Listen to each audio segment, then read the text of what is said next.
नमस्कार, mid week session में प्रवेश कर चुके हैं हम। स्वागत है आप सभी का पावर ब्रेकफास्ट में। आपके साथ मैं हूं नेहा आनंद। आइए देख लेते हैं कि बुधवार की सुबह अंतर्राष्ट्रीय बाजारों से हमारे मार्केट्स के लिए कैसे संकेत। थोड़ी मिली जुली से शुरुआत हुई है। क्योंकि SGX निफ्टी तो ऊपर है, हरे निशान में 18,700 के ऊपर 37 अंकों की स्ट्रेंथ है, लेकिन डाउ फ्यूचर्स फ्लैट दायरे का ट्रेड दिखाई दे रहा है। नैस्डैक फ्यूचर्स भी बिल्कुल सपाट है, 2-3 पॉइंट्स की यहाँ पर कमजोरी दिखाई दे रही है। एशियन मार्केट्स में अगर निकेई जापानीज मार्केट पर नजर डाले, 33 साल ऑलमोस्ट 3 दशक से अधिक की ऊंचाई से हमने इसे थोड़ा लुढ़कते देखा है। इनफैक्ट 300 अंकों की कमजोरी वहां दिखाई दे रही है और बाकी मार्केट्स जो खुल रहे हैं वो थोड़ा सा मिक्स्ड क्यूज के साथ खुलते नजर आ रहे हैं। सुस्ती हमने कमोडिटी मार्केट में भी हावी देखी है। जितनी स्ट्रेंथ, जितना पुश मिलना था सऊदी अरब के तेल कटौती का, उसके बाद हमने देखा है पूरी तरह से 2 ट्रेडिंग सेशन में कच्चे तेल की तेजी फिजल आउट हो गई। सोने चांदी की भी बात करें, बढ़ रहे हैं लेकिन बहुत धीमी गति से, और बेस मेटल्स में भी बिल्कुल मिला जुला दायरे का ट्रेड है। तो एग्जैक्टली क्या हुआ अंतर्राष्ट्रीय बाजारों में, इक्विटी मार्केट में इतनी स्ट्रेंथ कहां से आई, सब पर बात करेंगे। दीप हमारे साथ पूरी डिटेल लेकर जुड़ चुके हैं। दीप, मॉर्निंग। कुछ अच्छा प्रदर्शन दिखाई दिया है, मल्टी मंथ हाइज पर हैं यूएस मार्केट्स। क्या हुआ है, कोई नए ट्रिगर्स हैं या कहा जाए कि चलते चलते पढ़ने का मूड कर गया? कोई भी नया ट्रिगर नहीं है। अच्छा। इस समय अगर आप देखें, एक हफ्ते तक कुछ ऐसा बड़ा डेटा आपका नहीं आने वाला है, कुछ बड़ी परेशानी नहीं होने वाली है। सीधा अगले हफ्ते एग्जैक्टली एक हफ्ते बाद यूएस फेड की पॉलिसी है, और उसके पहले बाजार थोड़े हल्के हैं, थोड़े ठीक ठाक हैं, अपनी डायरेक्शन ढूंढ रहे हैं, बट एसेंशियली पॉजिटिव मोमेंटम ही आपको दिख रहा है, या फिर आप कह सकते हैं कि वैसे नहीं गिर रहे हैं जैसा कि आपको कोई पैनिक सिचुएशन आते हुए दिखे। इनफैक्ट कल अगर आप बात करेंगे, जब हमारे बाजार बंद हो रहे थे तो अमेरिकी फ्यूचर्स एकदम सपाट थे, डाउ फ्यूचर्स में आपको मामूली सी नरमी दिख रही थी। उस हिसाब से देखेंगे तो फ्लैट ही डाउ बंद हुआ है, बट निचले स्तर से अच्छी रिकवरी लेकर बंद हुआ है। इंट्राडे में एक डिप जरूर आया था, बट आखिरी घंटे में हमने बढ़िया रिकवरी डाउ पर आती हुई देखी थी, और दिन के निचले स्तर से करीब 250 अंक रिकवर होकर डेज हाई के आसपास बंद हुआ। वैसे आप कह सकते हैं मामूली 10 पॉइंट ऊपर ही बंद हुआ, बट डेज हाई पर आपको बंद होते हुए दिखा है, नीचे से पूरी रिकवरी दिखाते हुए। ब्रॉडर मार्केट में जबरदस्त एक्शन हमें बनते हुए दिख रहा है, अमेरिकी बाजारों में भी, और कल भी आपने यही देखा। इनफैक्ट S&P 500 और नैस्डैक दोनों में अच्छी बढ़त थी, और ये जो दोनों इंडेक्स हैं ये 2023 की ऊंचाई पर जाकर बंद होते हुए दिखे हैं। नैस्डैक तो हम ऑलरेडी देख रहे हैं 13 महीने की ऊंचाई पर है, बट इस साल का नया क्लोजिंग हाई इसने बनाया है, और S&P 500 ने भी अच्छी रिकवरी दिखाकर इस साल का क्लोजिंग हाई बनाया। इनफैक्ट ब्रॉडर मार्केट्स की बात करें तो रसल 2000, जहां पर हमने फ्राइडे को 3.5% की रैली देखी थी, कल परसों थोड़ा करेक्शन देखा था, कल शाम को आपने इसमें फिर से पॉजिटिव एक्शन बनते हुए देखा। 0.25% ऊपर आपको कल रसल 2000 उछलते हुए दिखा है। तो स्टॉक स्पेसिफिक ब्रॉडर मार्केट का एक्शन बढ़िया था। S&P के 11 में से 7 सेक्टर्स में आपने पॉजिटिव एक्शन बनते हुए देखा। बैंकिंग शेयर्स में बढ़िया उछाल आया था, यही हमने देखा था मंडे शाम को, जो एक बड़ी गिरावट की वजह थे वो आपके बैंक शेयर्स थे, बट कल हमने एक अच्छी रिकवरी बैंक शेयर्स में आती देखी across the board. Large bank shares और छोटे बैंक शेयर्स यहां पर आपको पॉजिटिव एक्शन बनते हुए दिखा। इसके अलावा IT शेयर्स फोकस में थे। एप्पल तो थोड़ा सुस्त था नए प्रोडक्ट लॉन्च के बाद, बट अल्फाबेट में 1% की खरीदारी आपने आती हुई देखी, जिसकी वजह से नैस्डैक को भी सहारा मिला।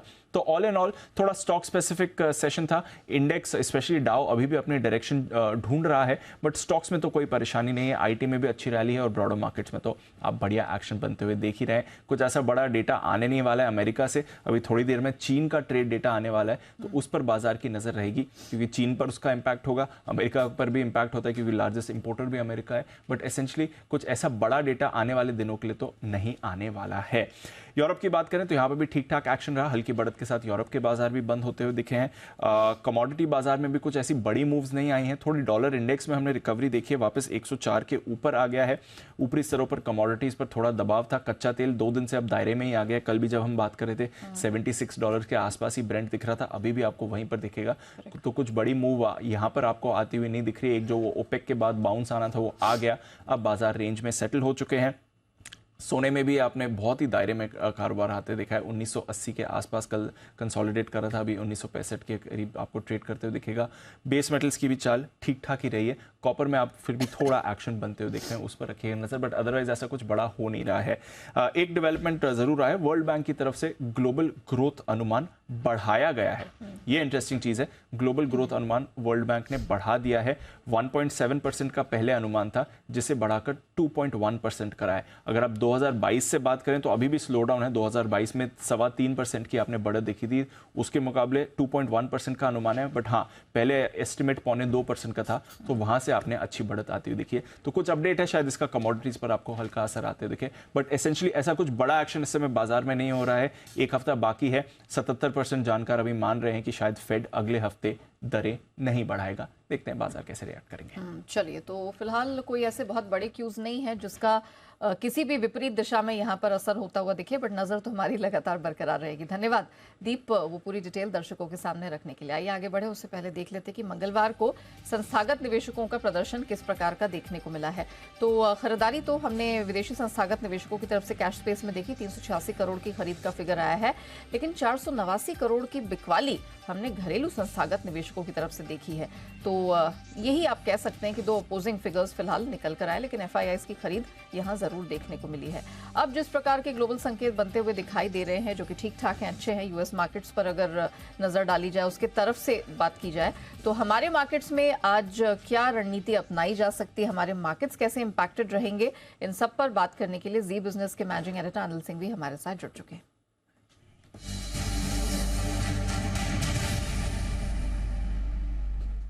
सर मॉर्निंग, आज क्या लगता है निफ्टी बैंक निफ्टी किस तरह के मूवमेंट हम एंटिसिपेट करके चले? जिस तरह की क्लोजिंग हमने देखी, बिल्कुल फ्लैट हरे निशान में हम लोग टिक्के ही बंद हुए हैं, तो क्या लग रहा है सर आज कौन से लेवल्स पर नजर रखनी है?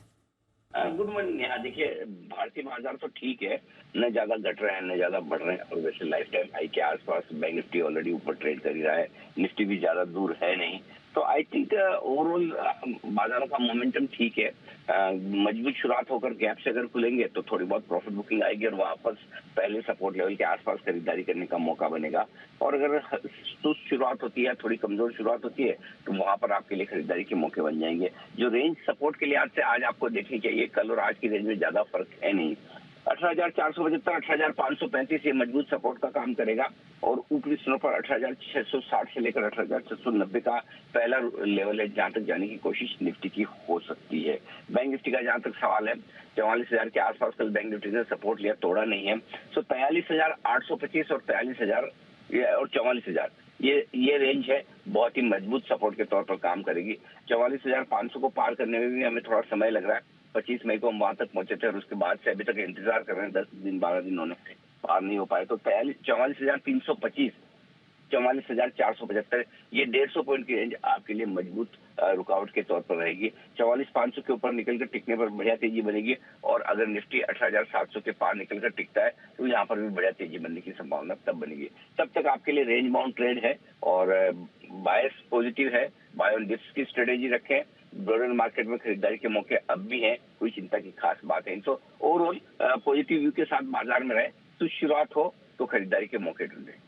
Definitely sir, thank you so much हमारे दर्शकों को बताने के लिए कि क्या एंटिसिपेट करना है और क्या रणनीति अपनाएं। तो क्लियरली बाय ऑन डिप्स का मार्केट है। सर ने कहा अभी भी जो मोमेंटम है वो यहाँ पर बिल्कुल पॉजिटिविटी का बना हुआ है, तो घबराने वाली बात नहीं है, बट लेवल्स पर ध्यान देके चलिएगा। 18,475, 535 ये निफ्टी के लिए आज सहारा देने वाली बैंड होगी। ऊपर रेजिस्टेंस 18,690 के पास निफ्टी फेस करता हुआ दिख सकता है। बैंक निफ्टी के लिए भी 43,825, 44,000 एक स्ट्रॉन्ग सपोर्ट बनता हुआ दिखाई दे रहा है। रुकावट ऊपर 44,475 के पास दिखेगी। कोई भी जो फ्रेश स्ट्रेंथ है, नेक्स्ट लेग ऑफ स्ट्रेंथ आप कह सकते हैं, वो 44,500 के ऊपर बनती हुई दिखेगी। उस स्थिति में 45,000 तक का भी लेवल संभव है। तो इस रेंज को आप फॉलो करके आज के ट्रेडिंग सेशन में चलिएगा। ये जान लेते हैं कि खबरों के दम पर आज के स्टॉक सेक्टर्स में एक्शन दिखेगा। वरुण दुबे हमारे साथ जुड़ चुके हैं पूरी डिटेल लेकर। वरुण मॉर्निंग, महत्वपूर्ण ट्रिगर्स आज के लिए और खबरों के दम पर कहाँ है एक्शन? चलिए, तो ट्रिगर्स के साथ शुरुआत करता हूँ। सबसे पहले तो हाल ही में लिस्टेड कंपनी डिवगी टॉक ट्रांसफर्स, इस कंपनी के जो लॉक इन पीरियड है, एंकर लॉक इन 50% के आसपास का, 90 दिन का, वो आज खत्म होने वाला है, तो उसके चलते यहाँ पे नज़र रखेगा।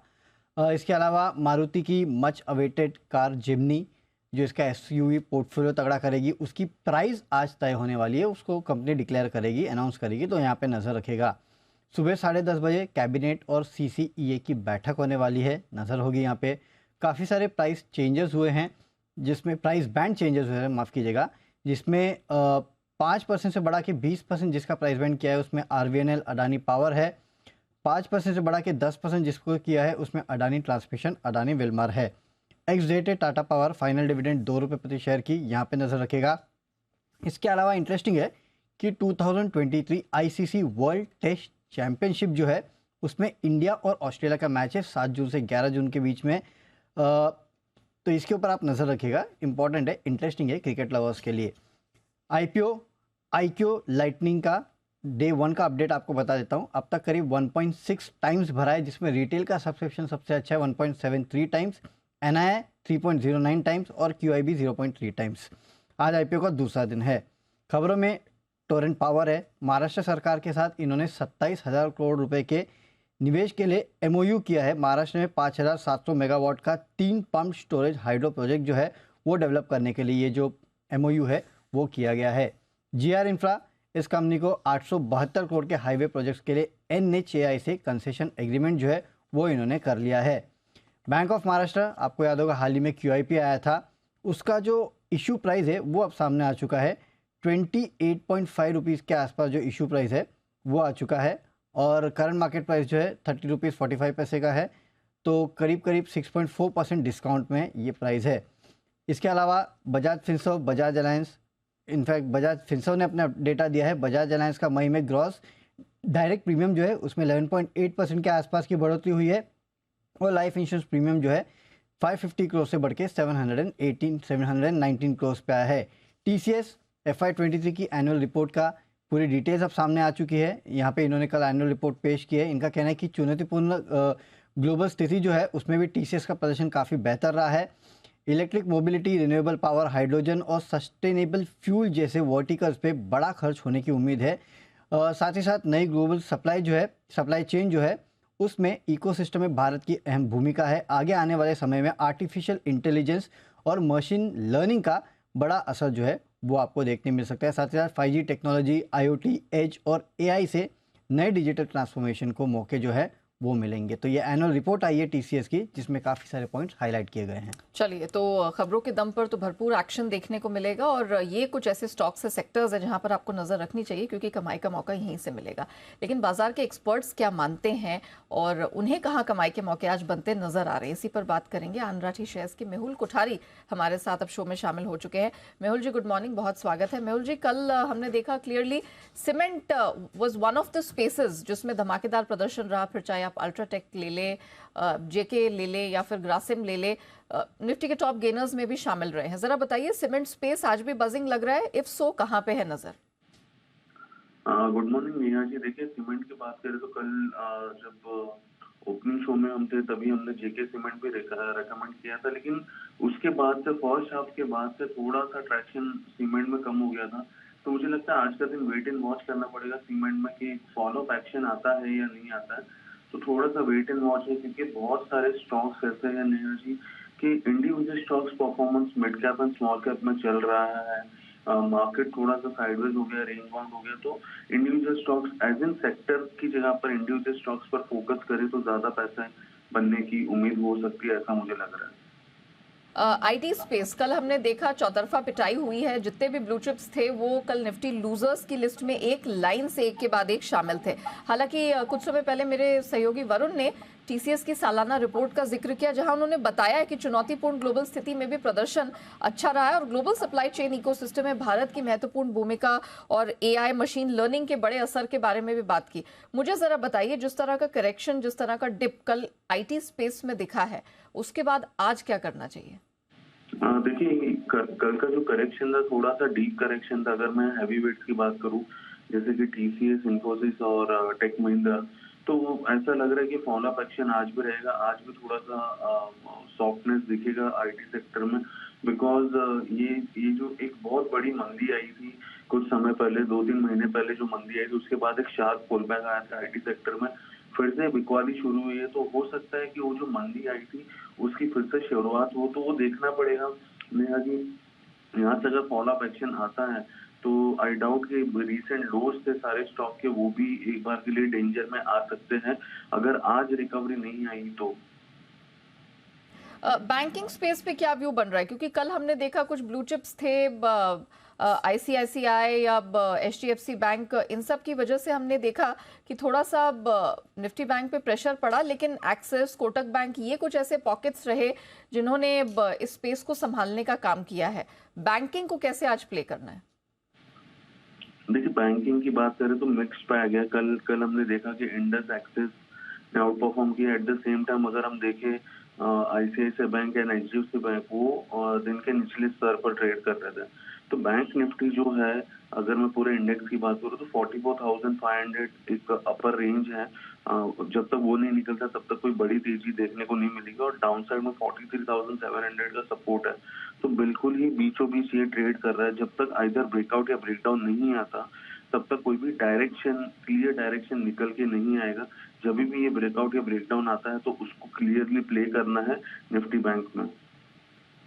मेहुल जी, ये बताइए आपको आज क्या पसंद आ रहा है? आज के मार्केट के लिए आपकी क्या सलाह होगी? देखिए मेरे आज दो स्टॉक्स है। एक स्टॉक तो है जो है रेडिंगटन। पहले मैंने एक बार एसपीएल में कवर किया था, उसका टारगेट आ गया था, बट फिर से मुझे और अच्छा लग रहा है। 184 के आसपास ये ट्रेड कर रहा है रेडिंगटन। इसको 174 के स्टॉप लॉस से बाय किया जा सकता है। पोजिशनल बाइट है, 204 का टारगेट है।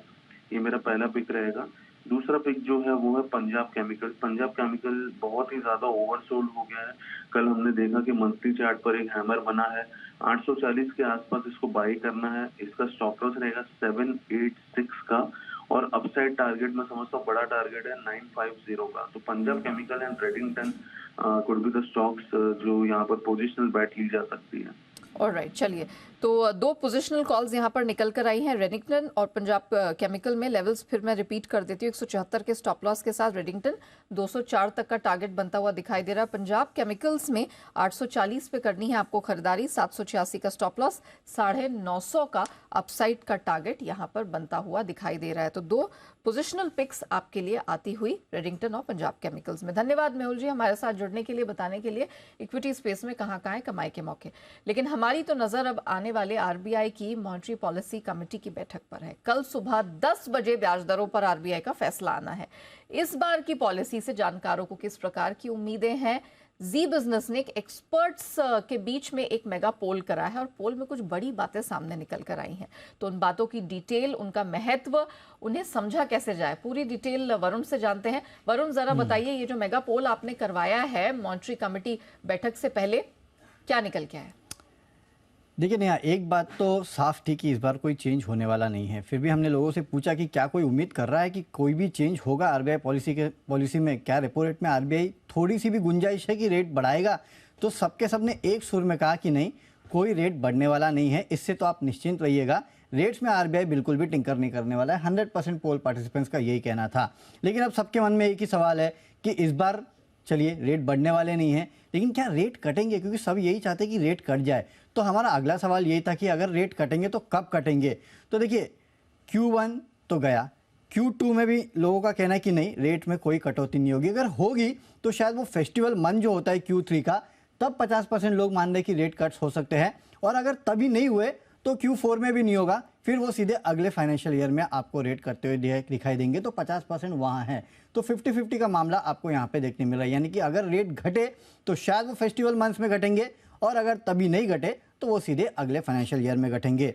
इन्फ्लेशन, यहाँ पे आपने देखा लगातार जो इन्फ्लेशन है वो आरबीआई के जो रेंज है, टॉलरेंस रेंज, उसके बीच में अब आ चुका है। तो कहीं ना कहीं लोगों को ये उम्मीद है कि शायद आरबीआई इन्फ्लेशन का अपना फोरकास्ट घटाए। तो इस पर हमारा अगला सवाल था।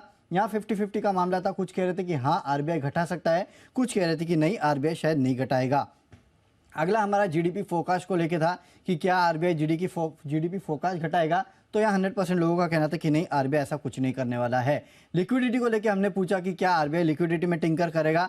75% लोगों का कहना था नहीं, केवल 25% मान रहे थे कि शायद आरबीआई इस पर कोई मेजर्स उठा सकता है। और आखिरी क्वेश्चन था आरबीआई का स्टैंस, क्या वो विड्रॉवल ऑफ अकोमोडेशन जो लगातार चलते आ रहा है वो फाइनली चेंज होगा? तो अभी भी लोग कह रहे हैं कि नहीं, शायद आरबीआई वहाँ टिंकर ना करे। 75% मान रहे, 25% कह रहे हैं कि शायद हो सकता है। तो दो इंपॉर्टेंट चीज़ है, एक तो रेट्स में कोई बदलाव नहीं होने वाले, वैसे भी सब मान के चल रहे थे। इन्फ्लेशन का वहाँ पे ध्यान रखिएगा, क्योंकि आरबीआई के टॉलरेंस लेवल पे ये आ चुका है और लगातार कम होते जा रहा है। तो शायद आरबीआई इसका फोरकास्ट घटा सकता है।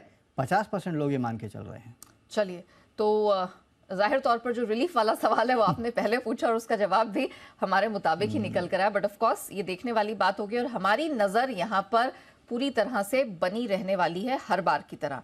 मॉनेटरी पॉलिसी पर सबसे बड़ी कवरेज देखनी है आपको कल सुबह 9:45 से लगातार सिर्फ जी बिजनेस पर। हमारे साथ एलिमेंट्स प्लेटफॉर्म के अजय बग्गा, सीनियर इकोनॉमिस्ट बृंदा जागीरदार, निर्मल बंग इंस्टीट्यूशनल इक्विटीज के सीईओ राहुल अरोड़ा और IBA के सीईओ सुनील मेहता जी जुड़ेंगे आपके लिए पूरी तरह से इसका विश्लेषण करने के लिए, समझाने के लिए कि आपके लिए इस मॉनेटरी पॉलिसी में क्या कुछ निकल कर आ रहा है। कमोडिटी बाजार की रणनीति अब समझते हैं। पृथ्वी फिनमार्ट के मनोज कुमार जैन हमारे साथ जुड़ चुके हैं। मनोज जी, गुड मॉर्निंग, बहुत स्वागत है। मनोज जी, सबसे पहले तो कच्चे तेल पर व्यू दे दीजिए, क्योंकि जो मंडे की स्ट्रेंथ थी वो अब यहाँ पर पूरी तरह से गायब हो गई है। आज क्या करना है? Good morning Neha. बिल्कुल, कच्चे तेल में कल हमने ऊपरी लेवल से एक बार फिर मुनाफा वसूली आते हुए देखी थी, जब यूएस API की रिपोर्ट के मुताबिक US peak summer driving season के बावजूद यूएस में गैसोलाइन और डिस्टिलेट के स्टॉक में जो है बढ़त देखने को मिली थी। उसके चलते फिर एक बार कच्चे तेल में सुस्ती आती हुई नजर आई। तो हमारा मानना है कि यहाँ पे एक दायरे का ट्रेड जो है कच्चे तेल में आज बना रह सकता है। तो कच्चे तेल में भारतीय बाजारों में 5,850 से 6,000 के दायरे में कीमतें बनी रह सकती है। एनर्जी पैक में अगर कोई रणनीति बनानी हो तो कच्चे तेल के बजाय यहाँ नेचुरल गैस में आज रणनीति बनाई जा सकती है। 182 के स्तर पर यहाँ बाइंग की सलाह रहेगी, 176 के स्टॉप लॉस से। ऊपर में लक्ष्य जो लेकर के चलना है वो 193 का लेना है। ओके, और गोल्ड एंड सिल्वर आपकी प्रेफर्ड बेट कौन सी होगी? यहाँ पे गोल्ड और सिल्वर दोनों में ही प्रीशियस मेटल्स में हम निचले स्तरों पर लगातार सपोर्ट जो है वो आते हुए देख रहे हैं। तो सोना और चांदी दोनों में ही डिप्स में बाई की रणनीति बना के चल सकते हैं। सोने में जो खरीदारी करना है 59,700 के स्तर पर करना है, 59,500 के नीचे का स्टॉप लॉस रखें। ऊपर में लक्ष्य 60,100 का लेकर के चलना है। वहीं अगर चांदी में यहाँ पे जो रणनीति बनानी है वो 71,500 के स्तर के आसपास बाइंग करें, 70,950 का एक स्टॉप लॉस रखे। ऊपर में लक्ष्य जो है वो 72,500 का रहेगा। Okay, मैं क्विकली रिपीट कर देती हूँ। कच्चे तेल के बजाय नेचुरल गैस पे करें फोकस, खरीदारी करिए 193 के टारगेट के लिए।